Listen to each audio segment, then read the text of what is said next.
and welcome to this week's YouTube video.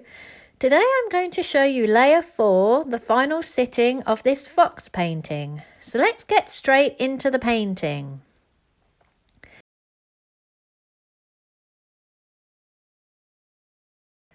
The painting time of this video will be approximately 35 minutes. I will try to provide as much commentary on what I'm doing as I can. However, it can be quite hard to talk non-stop for 35 minutes, and so there will be times where I go quiet. Please do not adjust your volume, I'm just not speaking.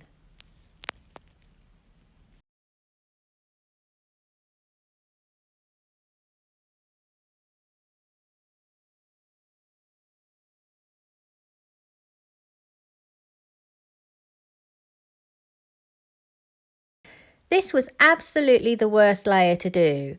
If you have been following my videos, you'll know that I messed up layer 3 and had to wipe the paint off and start the sitting again. My third sitting was therefore very tentatively painted, as I was a bit afraid of messing it up. So layer 4, I had to go for it, and I knew this before I started because I had been too careful on the previous layer, and I felt my painting reflected this.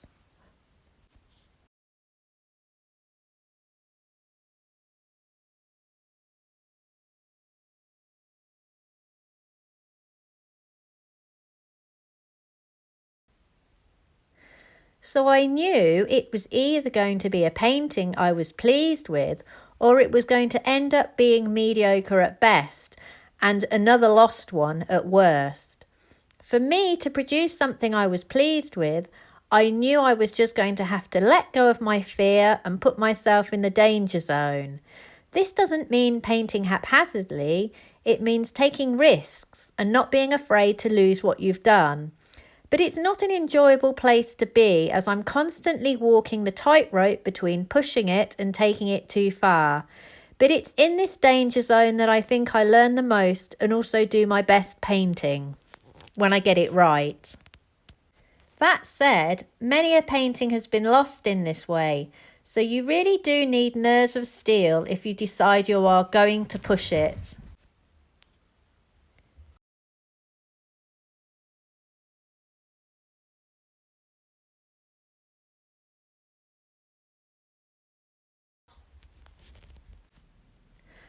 I am mainly using my Eclipse combers, and I'm now going in with thicker paint. I'm not massively changing my values, temperatures or colours, as I've pretty much figured these things out on the previous 3 layers. It's now about brushwork and trying to make an interesting and exciting painting with how I lay the paint.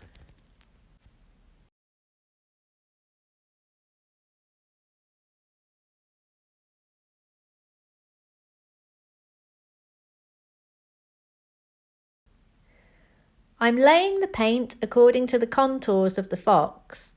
You'll see I really am changing very little in terms of colour, temperature and value.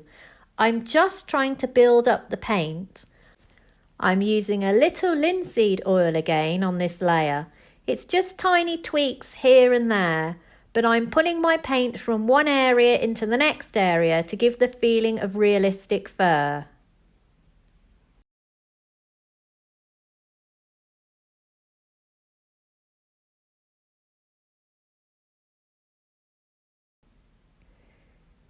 I'm using both the thick edge of the brush but also the thin edge as well.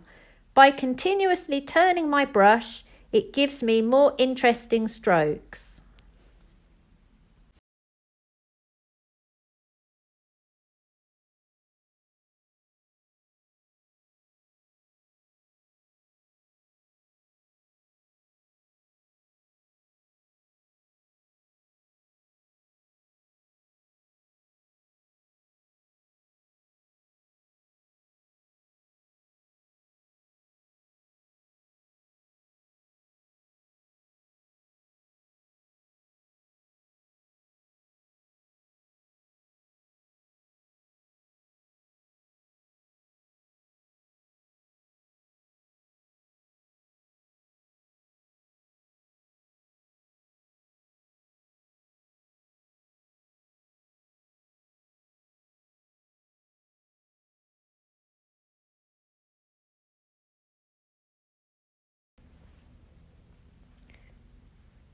Because I now have quite a lot of paint on the fox's fur, it is much easier to adjust if I need to. But make sure that you do not overcompensate. Remember, the big blocks of colour, value and temperature that have been worked out will not be massively adjusted. Sometimes when you stare too hard at the detail, you start to add things that are not there and you forget that everything is relative to the big, large blocks already worked out.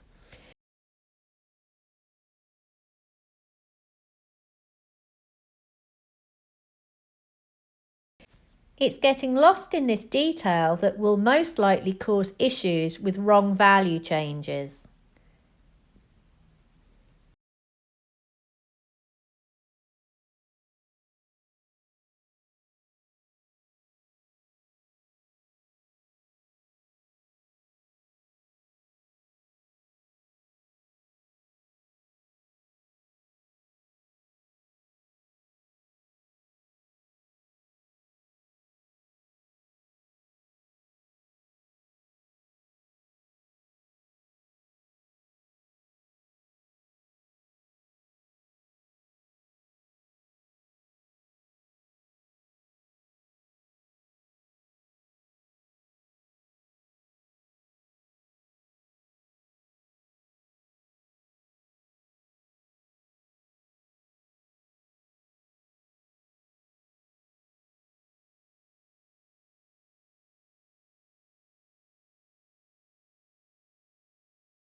You need to be really careful that you do not over-define your areas.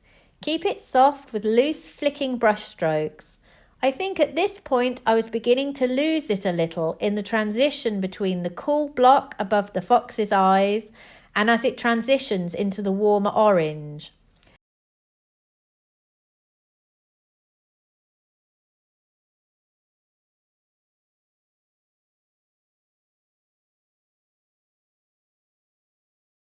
And it is so easy to lose it really quick. Just keep standing back and checking your painting against your reference photo. At this point, you should be standing back and comparing near enough every other brush stroke. Obviously, though, I've edited this out.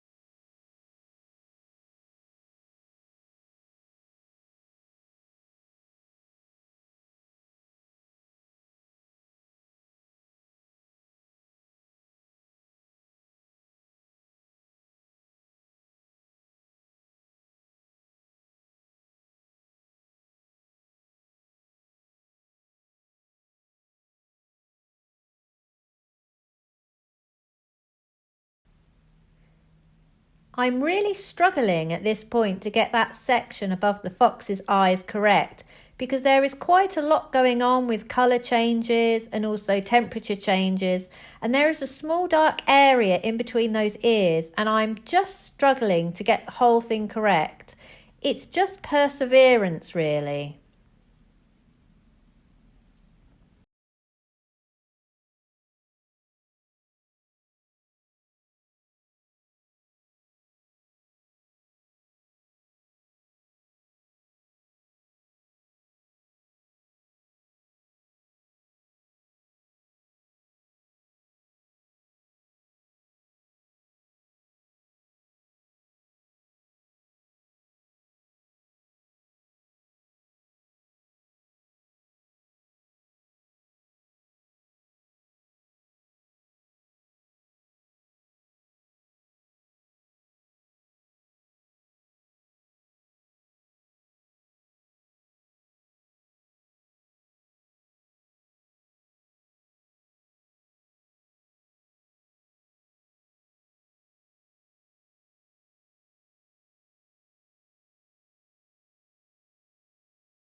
Here I am trying really to paint the emotion of contentment.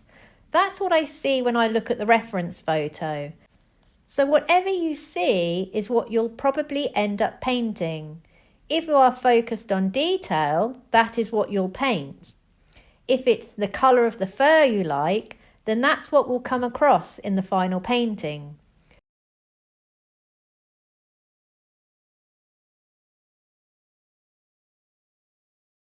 For me, a painting is only ever about one of three things, either emotion, light, or movement. It's very rare that I find a reference photo that has all three, but movement is something you can paint into most paintings with loose brushwork. There is no dramatic light here, but there is the emotion of contentment in that fox. So this is what I've been concentrating on showing throughout this process.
I'm working really hard to refine with minor tweaks without losing that soft brushwork. You are best sticking to a larger brush at this stage as it will stop you from tightening up. I am just working systematically across the painting.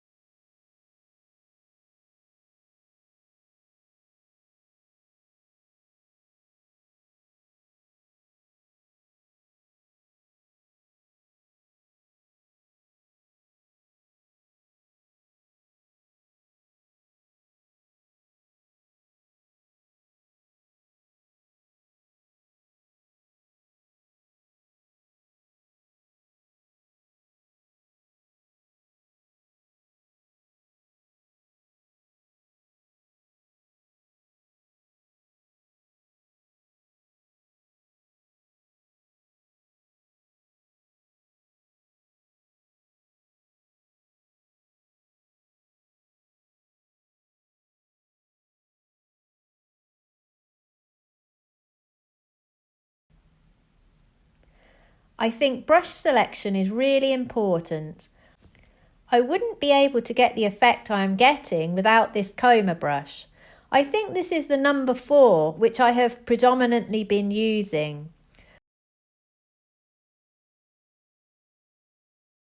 When I clean them, I actually pull them back into shape so that they keep that nice flat feel.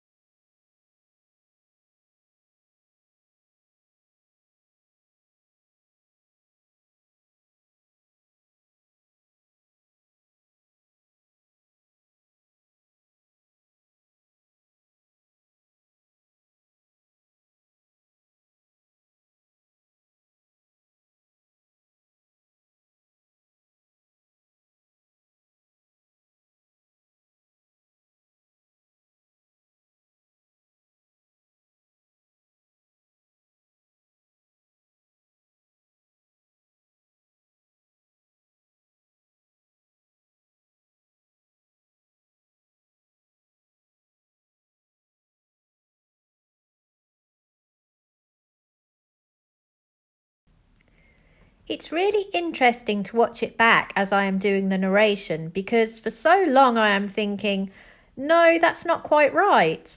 But then suddenly it just begins to appear, and I think, yes, that's why you just kept tweaking it. It really is just like fractions of adjustment at this point. And with those tiny adjustments, I am just trying to get as close as I can to the best version of it. And then just as quickly as I had it, it's lost again. Watching it back, I can see I have overcompensated on some of the values, which is very easy to do when making minor adjustments. No doubt I'll get it back again.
For the fine detail, I'm using the smaller comber brushes.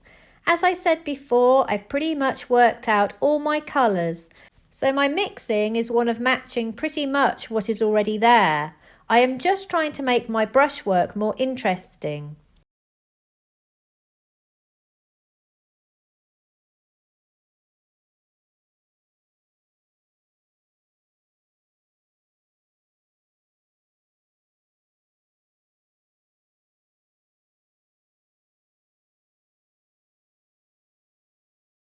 Be very careful with small round brushes that you restrict them to mainly the eyes and perhaps the nose if you don't have a small enough flat brush, because they instantly tighten up your brushwork.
Then I'm blending these tighter strokes with my comber again to give them a less uniformed appearance.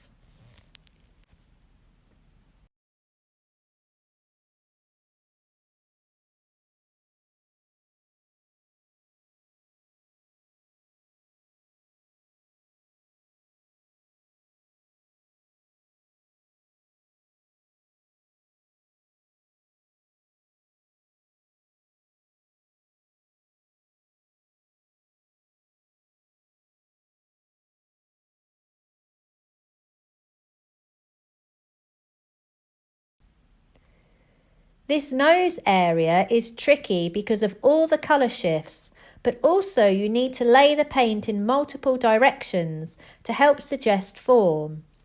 Again, stick with a larger brush because it will stop you tightening up.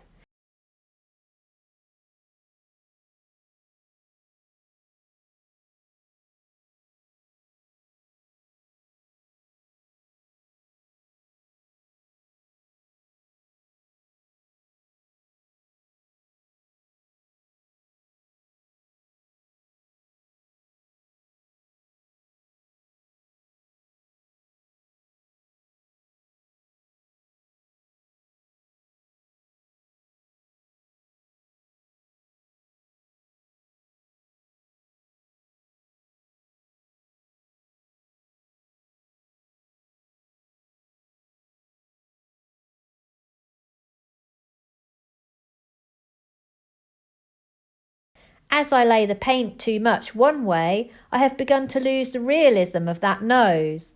So I am going to have to work the paint strokes across as well as just down.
I'm fiddling with my colour shifts a little around that eye, making sure my colours are shifting from cool, crevice of the eye, so that's blues, to warm, so that's reds, and then back to cool, so greens.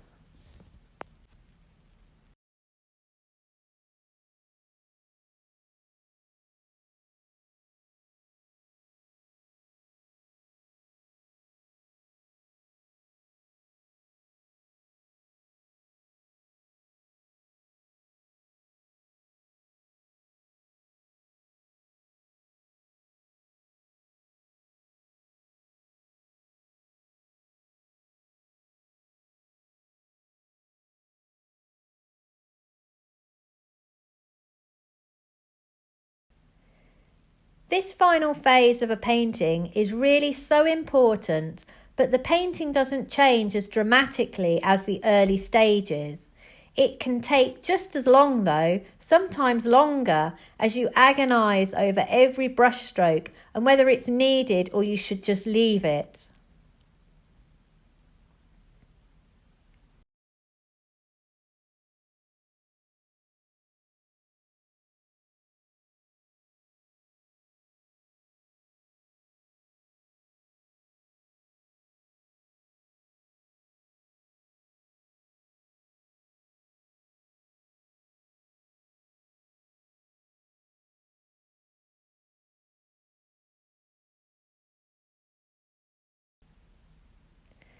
This really is the worst sitting for a painting because these little tweaks make such a big difference, and yet I'm permanently in danger of overcompensating on what I see, overworking and just losing it.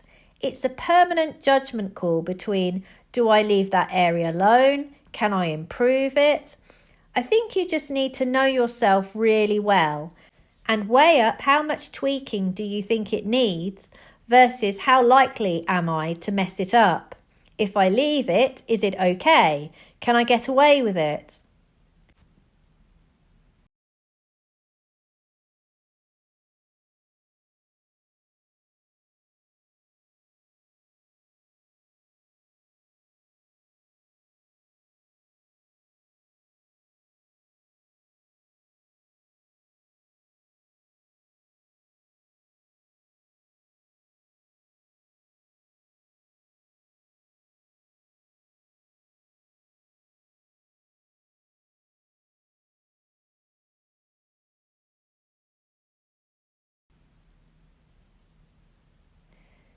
I have to admit, I do have good form for over-fiddling and then losing. Sometimes when I've been going for a while on a layer 4 sitting, my other half calls me and says, "Are you overworking it? You need to leave it now." I think you are better off stopping just shy of it being totally perfect than pushing it too far and having to do a massive rescue job.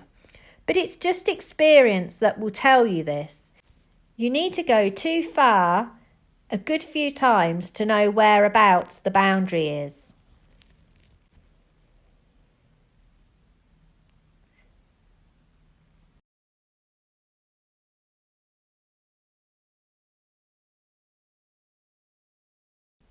That area around the fox's mouth is just white paint.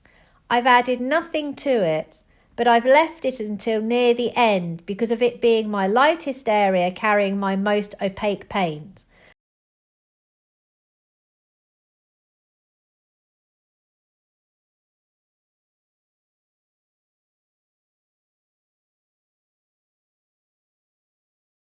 And I've switched to my round brush for a bit of precision.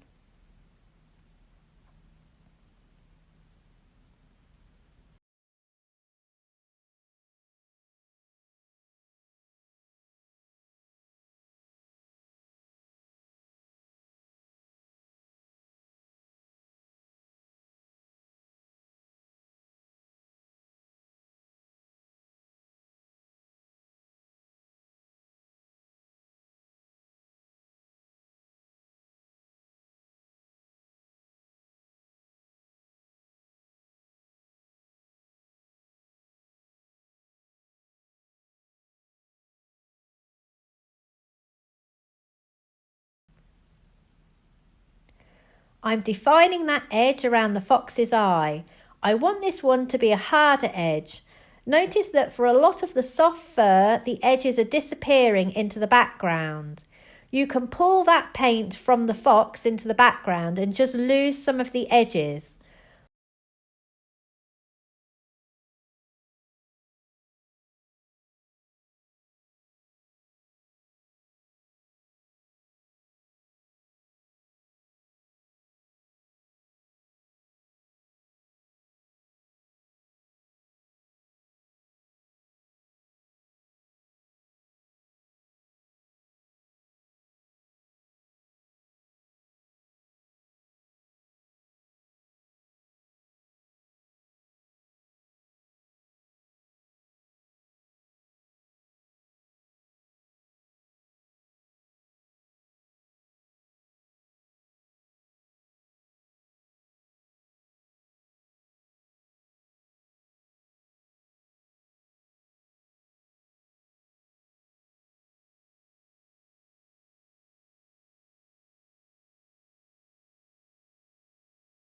I just want to be totally happy with my fox before I attack that background shadow.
I've moved on to using my flat brush.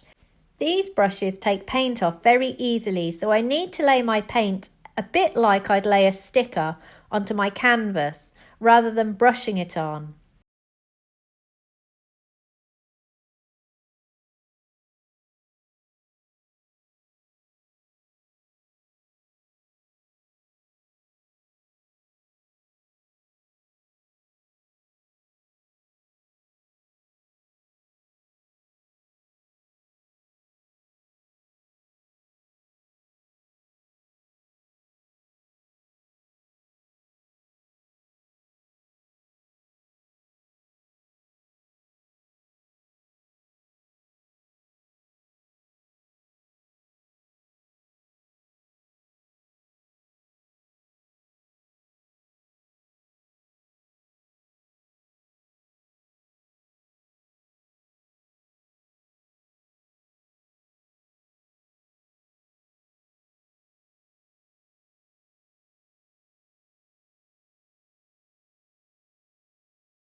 I'm really trying to emphasise those cools above the fox's eyes by adding a bit more green to my paint mix.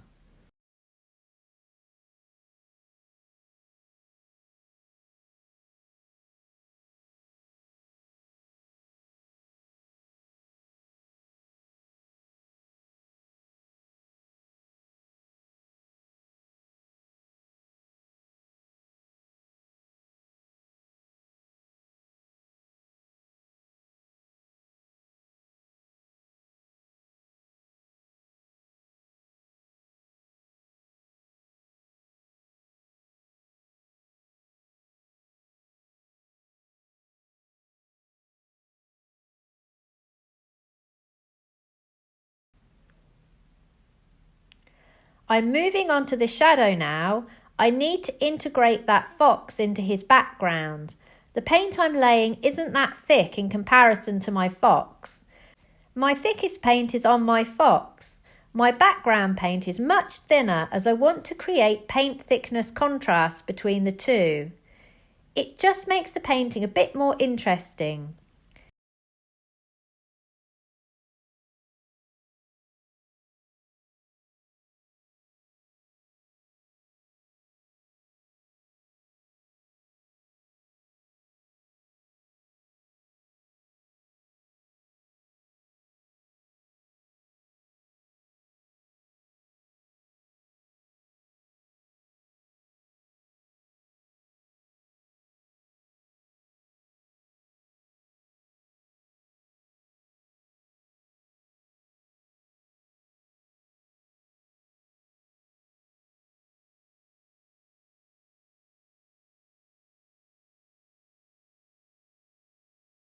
Keep that really dark shadow edge soft.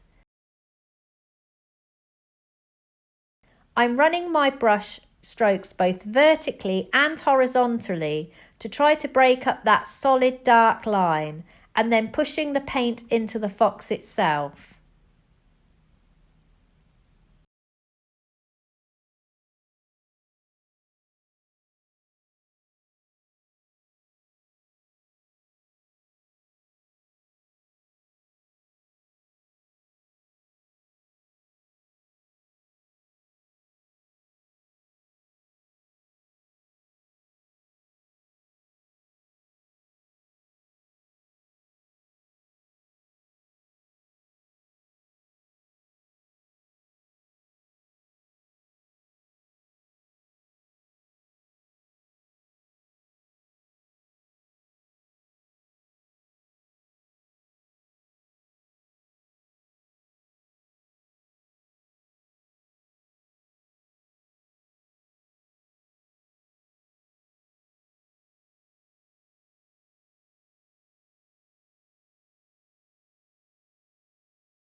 And that's it, my complete process for painting this fox.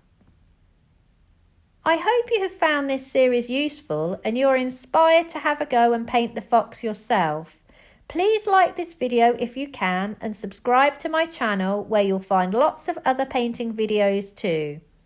Also check out my website sarahhallidayart.com where you'll find examples of my work and details of online classes and lessons that I run.